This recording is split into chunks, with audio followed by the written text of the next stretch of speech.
नमस्कार दोस्तों, एक बार फिर से आप सभी का स्वागत है आपके अपने यूट्यूब चैनल पर। दोस्तों, जैसा कि आप सभी जानते हैं, यूपी टेट 2026 का आप सभी का जो एग्ज़ाम है जुलाई महीने में प्रस्तावित है। उसके लिए सीडीपी के मोस्ट एक्सपेक्टेड क्वेश्चन करेंगे। तो चलिए शुरू करते हैं। फर्स्ट क्वेश्चन आपका यहाँ पे दिया गया है कि निम्नलिखित में से कौन सा अभिक्रमित अनुदेशन का सिद्धांत नहीं है। यहाँ पे आपसे पूछा गया है कि अभ्यास का सिद्धांत, पुनर्बलन का सिद्धांत, सक्रिय अनुक्रिया का सिद्धांत या फिर छोटे छोटे पदों का सिद्धांत। यहाँ पे 4 ऑप्शन दिया गया है, इसका सही जवाब आप सभी को बताना है। तो निम्नलिखित में से कौन सा अभिक्रमित अनुदेशन का सिद्धांत नहीं है पूछा गया है। तो यहाँ पे आपका जो करेक्ट आंसर हो जाएगा ना, वो आपका हो जाएगा अभ्यास का सिद्धांत, यानी कि ए ऑप्शन आपका यहाँ पे करेक्ट आंसर हो जाएगा। नेक्स्ट आपका यहाँ पे दिया गया है कि थार्नडाइक के उद्दीपक अनुक्रिया सिद्धांत यानी कि एसआर थ्योरी में सीखने की प्रक्रिया में क्या महत्वपूर्ण है। तो क्या महत्वपूर्ण है, तो यहाँ पे आपका हो जाएगा क्रिया प्रसूत व्यवहार। ए ऑप्शन आपका यहाँ पे बिल्कुल करेक्ट आंसर हो जाएगा। ठीक है। नेक्स्ट आपका यहाँ पे दिया गया है कि निम्नलिखित में से किस प्रकार के अधिगम को गेने ने अपनी अधिगम सोपानिकी में सर्वाधिक निम्न स्थान पर रखा। तो आपका जो करेक्ट आंसर होगा ना, आपका हो जाएगा संकेत अधिगम। सी ऑप्शन आपका यहाँ पे करेक्ट आंसर हो जाएगा। नेक्स्ट आपका यहाँ पे दिया गया है कि शिक्षण के दौरान आवाज़ में उतार चढ़ाव उदाहरण है। शिक्षण के दौरान आवाज़ में उतार चढ़ाव उदाहरण है, तो ये जो है ना उद्दीपन परिवर्तन कौशल का उदाहरण है। ये ऑप्शन आपका यहाँ पे करेक्ट आंसर हो जाएगा। नेक्स्ट आपका यहाँ पे दिया गया है 5वां प्रश्न है कि निम्न में से कौन सा संप्रेषण प्रक्रिया का तत्व नहीं है। संप्रेषण प्रक्रिया का कौन सा तत्व नहीं है, तो ये आपका जो सही जवाब होगा ना, वो आपका हो जाएगा पुनर्बलन यानी कि रीइंफोर्समेंट। बी ऑप्शन आपका यहाँ पे करेक्ट आंसर हो जाएगा। नेक्स्ट है यहाँ पे आपका मंदित मना बालकों की शिक्षा हेतु कौन सा उपागम उपयुक्त कहा जा सकता है। तो कौन सा उपागम उपयुक्त होगा, तो आपका हो जाएगा वैयक्तिक अनुदेशन। कौन सा? वैयक्तिक अनुदेशन। ए ऑप्शन बिल्कुल करेक्ट हो जाएगा। नेक्स्ट है निम्न में से कौन सा कथन सत्य नहीं है। तो ये आपका जो सत्य नहीं है, विकास एक मात्रात्मक प्रक्रिया है। विकास एक मात्रात्मक प्रक्रिया, यह कथन सत्य नहीं है, क्योंकि विकास जीवन पर्यंत चलने वाली प्रक्रिया है। कैसी प्रक्रिया है? विकास जीवन पर्यंत चलने वाली प्रक्रिया है। तो यहाँ पे आपका सी ऑप्शन जो है करेक्ट होगा, क्योंकि ये असत्य पूछा है, सत्य नहीं है पूछा है, तो आपका सी ऑप्शन करेक्ट होगा। नेक्स्ट आपका यहाँ पे दिया गया है कि क्षेत्र विशेष में बालक की विशिष्ट योग्यता तथा विशिष्ट क्षमता को कहते हैं। तो क्या कहते हैं, तो आपका करेक्ट आंसर हो जाएगा अभिक्षमता कहते हैं। सी ऑप्शन बिल्कुल करेक्ट हो जाएगा। नेक्स्ट आपका दिया गया यहाँ पे कि ब्रूनर की प्रतिबिंबात्मक अवस्था पियाजे के संज्ञानात्मक विकास की किस अवस्था से मिलती जुलती है। तो यहाँ पे आपका हो जाएगा पूर्व संक्रियात्मक अवस्था। डी ऑप्शन करेक्ट हो जाएगा। नेक्स्ट आपका दिया गया है कि निम्न में से कौन व्यक्तित्व के गुण सिद्धांत से संबंधित नहीं है। तो ये आपका जो है ना फ्रायड करेक्ट हो जाएगा। ए ऑप्शन फ्रायड आपका करेक्ट हो जाएगा। नेक्स्ट आपका दिया गया है सृजनात्मक समस्या समाधान की वह अवस्था जिसमें व्यक्ति संगत सूचनाओं पर ध्यान नहीं देता, उसे कहते हैं।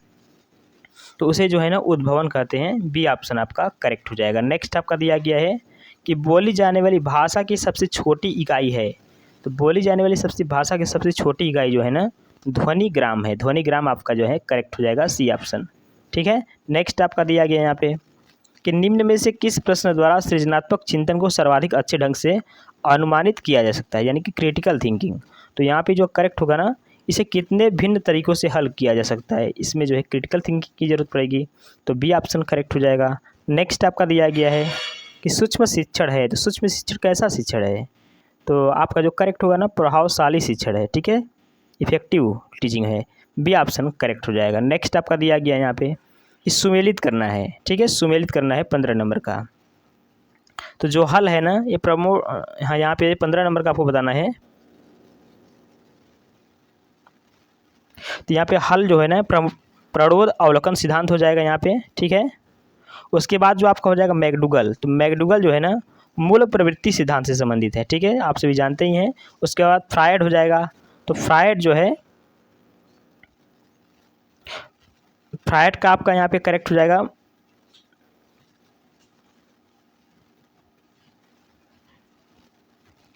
मनोविश्लेषण सिद्धांत हो जाएगा। और मैस्लो जो है ना आवश्यकता का सिद्धांत हो जाएगा। तो यहाँ पे 15 नंबर का आपका जो सही जवाब होगा ना, आपका डी ऑप्शन बिल्कुल करेक्ट हो जाएगा। ठीक है। नेक्स्ट है कि निम्नलिखित में से कौन सा समूह सृजनात्मकता के तत्वों से संबंध में सही है, तत्वों के संबंध में सही है। तो आपका हो जाएगा प्रवाह, विविधता, मौलिकता और विस्तार। डी ऑप्शन आपका यहाँ पे करेक्ट आंसर हो जाएगा, डी ऑप्शन।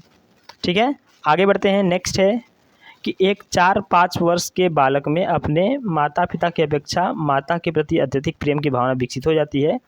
बालक के व्यवहार में होने वाले इस परिवर्तन को फ्रायड द्वारा क्या नाम दिया गया। तो क्या नाम दिया गया, तो आपका हो जाएगा ओडिपस कॉम्प्लेक्स। ओडिपस कॉम्प्लेक्स आपका करेक्ट आंसर हो जाएगा। नेक्स्ट आपका दिया गया है 18 नंबर का प्रश्न है कि निम्नलिखित में से कौन सा नियम थार्नडाइक के सीखने के गौड़ नियमों में शामिल नहीं है। तो आपका हो जाएगा क्रिया प्रतिक्रिया का नियम, बी ऑप्शन जो है ना करेक्ट हो जाएगा। नेक्स्ट आपका दिया गया यहाँ पे कि स्कूटर चलाने वाले व्यक्ति द्वारा कार चलाना सीखते समय उसके पूर्व अनुभवों का सहायक होना किस प्रकार के अधिगम अंतरण का उदाहरण है। तो ये जो है ना आपका हो जाएगा ऊर्ध्व अंतरण, सी ऑप्शन बिल्कुल करेक्ट हो जाएगा। नेक्स्ट आपका दिया गया यहाँ पे कि संप्रेषण संबंधी अक्षमता है, तो ये जो है ना डिस्फेजिया है, डिस्फेजिया। ठीक है, ए ऑप्शन करेक्ट हो जाएगा। नेक्स्ट आपका दिया गया 22 नंबर का, आपसे भी सही जवाब देने का प्रयास करेंगे कि निम्न में से कौन सी शिक्षण विधि प्रजातांत्रिक नहीं है। तो प्रजातांत्रिक नहीं जो है ना वो व्याख्यान विधि है, व्याख्यान विधि प्रजातांत्रिक नहीं है। नेक्स्ट है 22 नंबर का, बताएंगे आप सभी कि शैक्षिक उद्देश्यों के ब्लूम के वर्गीकरण के भावनात्मक पक्ष से निम्न में से कौन सा स्तर संबंधित नहीं है। तो ये आपका हो जाएगा यहाँ पे ज्ञान, बी ऑप्शन करेक्ट हो जाएगा। नेक्स्ट आपका दिया गया 23 नंबर का प्रश्न है कि निम्न में से कौन सा शिक्षण का स्तर नहीं है। तो 23 नंबर का जो सही जवाब होगा ना वो आपको हो जाएगा अभिप्रेरणा स्तर, डी ऑप्शन जो है करेक्ट हो जाएगा। नेक्स्ट आपका दिया गया है 24 नंबर का कि अधिगम प्रक्रिया उद्दीपन एवं डैश के बीच की संगति है। तो ये आपका जो सही जवाब होगा ना वो आपका हो जाएगा अनुक्रिया की संगति है। ठीक है, अनुक्रिया के बीच की संगति है, सी ऑप्शन करेक्ट हो जाएगा। नेक्स्ट है यहाँ पे 25 नंबर का, बताएंगे आप सभी कि निम्न में से कौन सी शिक्षण विधि प्रगतिवादी सिद्धांतों पर आधारित है। तो प्रगतिवादी जो नहीं पूछा गया यहाँ पे, तो आपका हो जाएगा समस्या समाधान विधि। ठीक है, समस्या समाधान आपका करेक्ट हो जाएगा, डी ऑप्शन। नेक्स्ट आपका यहाँ पे दिया गया है 26 नंबर का, सही जवाब देने का प्रयास करेंगे। प्रश्न है आपका यहाँ पे 26 नंबर का कि निम्नांकित में से कौन सा समस्या समाधान में बाधक नहीं है। तो 26 का आपका हो जाएगा सूझ, ए ऑप्शन करेक्ट हो जाएगा। नेक्स्ट आपका दिया गया है निम्न में से कौन सा एक संवेग है। तो संवेग का आपका पूछा गया कौन सा संवेग है, तो आपका हो जाएगा आमोद, ये आपका संवेग है। 27 का आपका सी ऑप्शन करेक्ट हो जाएगा। नेक्स्ट आपका दिया गया है 28 नंबर का कि FIACS के साथ मूल रूप से कौन संबंधित है। तो आपका यहाँ पे हो जाएगा फ्लैंडर, सी ऑप्शन आपका यहाँ पे करेक्ट हो जाएगा। नेक्स्ट है 29 नंबर का, बताएंगे आप सभी कि निम्न कथनों में से कौन सा प्रश्न कौशल के लिए सही नहीं है। तो आपका यहाँ पे हो जाएगा हाँ अथवा न उत्तर वाले प्रश्नों की संख्या बढ़ाना, सी ऑप्शन करेक्ट हो जाएगा। नेक्स्ट है निम्न में से कौन सा व्यक्तित्व मापन की प्रक्षेपी तकनीकी है। तो 30 नंबर का जो सही जवाब होगा ना प्रासंगिक अंतर्बोध परीक्षण, डी ऑप्शन आपका यहाँ पे करेक्ट आंसर हो जाएगा। तो साथियों ये थे यूपी टेट एग्जाम के लिए CDP के मोस्ट एक्सपेक्टेड क्वेश्चन। यदि वीडियो अच्छा लगा हो, हेल्पफुल लगा हो, तो वीडियो को लाइक और चैनल को सब्सक्राइब अवश्य करें। धन्यवाद।